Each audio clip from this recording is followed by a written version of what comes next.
Assalamualaikum warahmatullahi wabarakatuh. Jumpa lagi dengan channel Kibletek Kantil. Gimana kabarnya Sobat Bledek? Semoga selalu dalam keadaan sehat walafiat, tetap semangat. Pokoknya jangan sampai kalian putus asa, karena semua persoalan dalam kehidupan kita ini itu ada jalan keluarnya.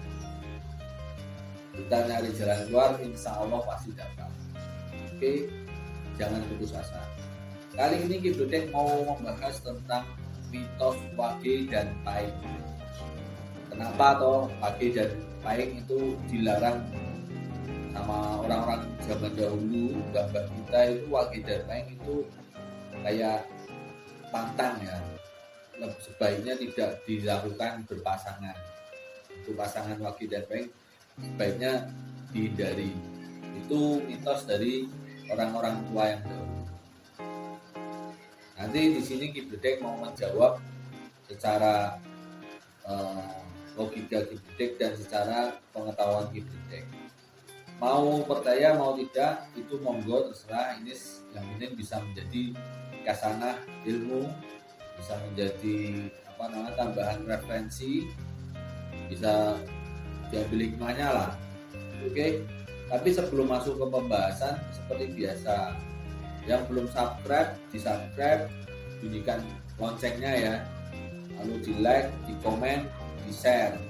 Di-share ke teman-teman kalian. Siapa tahu teman-teman kalian memang lagi mencari konten Kibletek. Oke, kita masuk. Wage dan paing. Kita kalau dulu banyak bertanya kepada sesepuh kita atau kakek kita, itu kenapa kok wage dan paing itu ada larangan atau pantangan. Biasanya mereka susah untuk menjelaskan. Jadi susah untuk menjelaskan baik secara bahasa yang bisa kita mengerti atau pakai bahasa sederhananya. Kebanyakan mereka bilang ya karena itu hitung-hitungannya nggak cocok, itu aja, atau karena itu pamali dan sebagainya. Kali ini Kibletek di sini mau membabarkan atau mau mengulas ya, jadi kalian boleh mempercayai boleh tidak, karena ini juga sepengetahuan Kibletek dan memakai logika yang Kibletek miliki. Oke, wage dan paing. Wage itu berelemenkan air, sedangkan paing itu berelemenkan api. Dari sini aja juga sifatnya sudah terlihat sangat berbeda, api dan air. Wage itu arahnya utara, sedangkan paing itu arahnya selatan. Dari sini juga bisa terlihat kalau kedua arah ini saling membelakangi ya, saling bertolak belakang.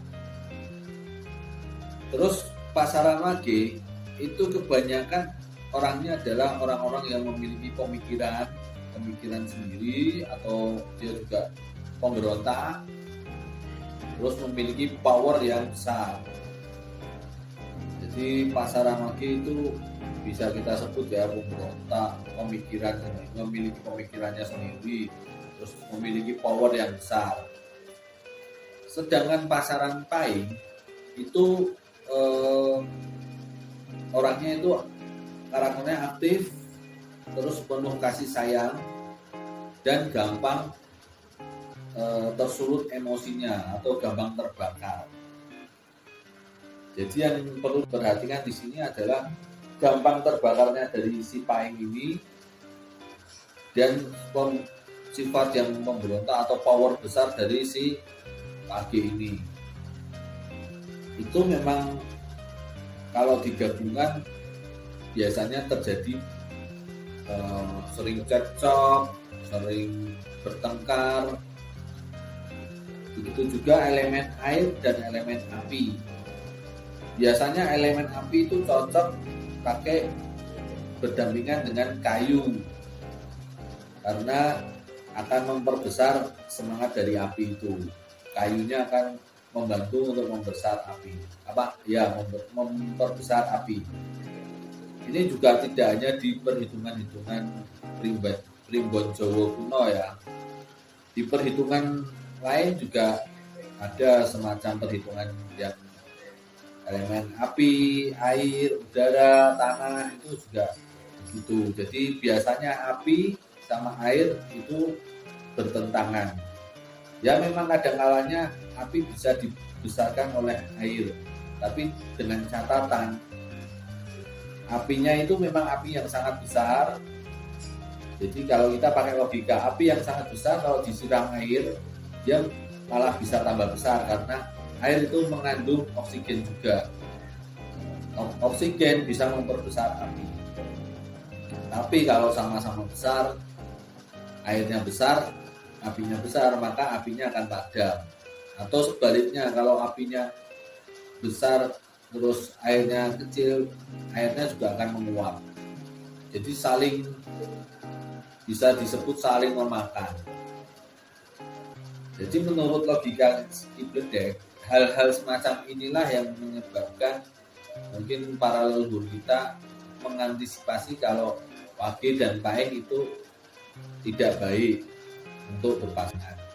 Di samping itu Wage itu memiliki nilai paling kecil 4, sedangkan Paing memiliki nilai paling besar 9. Jadi ya ini juga bertolak belakang ya. Jadi dalam artian satu paling kecil, satu paling besar nilainya itu. Ini juga bisa sebagai pertimbangan dari para leluhur kita ya, mbah-mbah kita kalau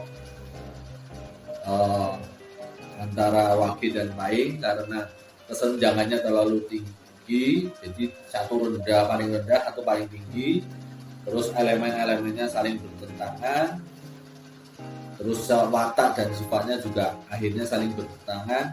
Dikhawatirkan jika diteruskan dalam hubungan rumah tangga, itu pasangan ini akan selalu mengalami pertengkaran, percekcokan, akhirnya yang mengakibatkan pisah. Terus jalan keluarnya, jalan solusinya gimana? Jalan solusinya itu carilah hari baik waktu akad. Jadi hari yang bisa menyeimbangkan kedua weton ini, kedua pasaran ini ya, Wage dan Paing. Jadi carilah waktu akad yang memang benar-benar baik untuk menyeimbangkan sisi positif dan sisi negatif dari kedua weton ini. Karena semua weton itu memiliki sisi negatif dan sisi positif. Nah untuk weton Wage dan Paing ini, sisi negatif dan sisi positifnya ini selalu bertentangan ya, selalu bertabrakan. Lah bagaimana caranya untuk biar Wage dan Paing jika berpasangan atau menikah itu akan menjadi keluarga yang baik, yaitu carilah tanggal akad yang bisa menyeimbangkan watak positif dan negatif dari kedua weton ini. Jadi Wage dan Paing itu bisa menjadi pasangan yang baik ya, yang bagus, bahkan bisa membuat perubahan-perubahan besar. Karena biasanya watak yang berbeda, bertolak belakang itu jika bisa disatukan, jika bisa dijadikan sebagai tim yang kuat atau bisa dijadikan sebagai pasangan yang kuat, akan membuat suatu perubahan yang besar yang kadang kita tidak terpikirkan. Tapi ya itu juga, kalau tidak kuat maka akan hancur. Ini adalah konsekuensi yang wajar dimanapun itu pasti begini.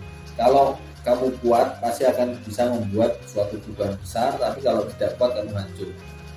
Nah ini yang terjadi di Wage dan Paing. Makanya para leluhur kita, kakek-kakek kita mengantisipasi agar Wage dan Paing setidaknya jangan berpasangan karena dikhawatirkan tidak kuat.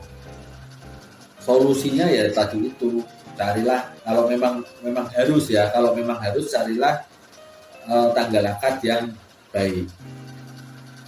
Mungkin di tempat kalian, ketua-ketua kalian, para leluhur kalian, kakek nenek kalian juga bisa ngerti tentang hitungan-hitungan ini, cara mencari tanggal yang baik.